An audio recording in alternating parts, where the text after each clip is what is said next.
This is an ABC 36 News update. I'm Tom Kenny. A Lexington home was damaged by smoke and fire Tuesday afternoon. Colby Merrow had picked up her son from school and arrived at her home here off Idlewood Drive, and listen to what she found.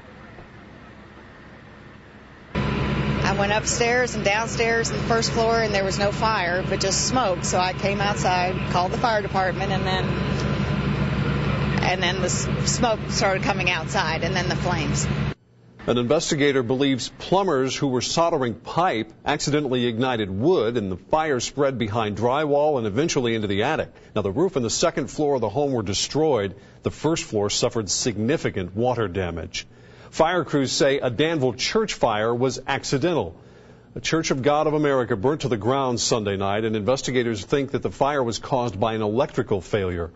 The church was empty at the time of the fire because services have been called off because of bad weather.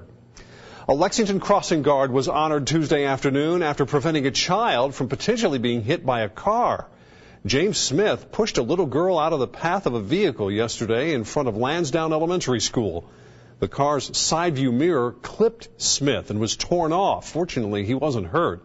Well, today, the young girl and her family watched as the city presented Smith an honorary plaque for his good work. I really do like my crossing guard job. People laugh. I say, "What do you do?" "I'm a crossing guard." And they laugh.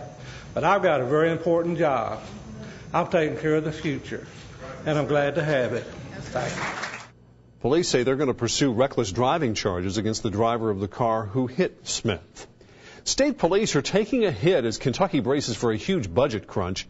KSP Commissioner Rodney Brewer testified in Frankfort Tuesday. He says that troopers still respond to every call, of course, but sometimes it may take them a little longer because of aging cruisers and fewer troopers.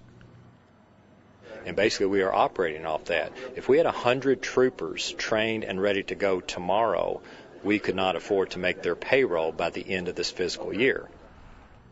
Commissioner Brewer also says, and listen to this, there are now more than 300 unfilled jobs in the Kentucky State Police Corps. That's counting troopers and civilians.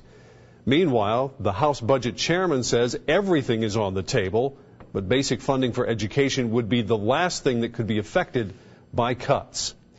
There is a new lottery game here in Kentucky. Kentucky has added the Mega Millions jackpot. It's kind of like Powerball. You pick 5 numbers, then choose a 6th mega number. The Mega Millions game is now available in 31 states. You can always get more news, weather, and sports online at WTVQ.com.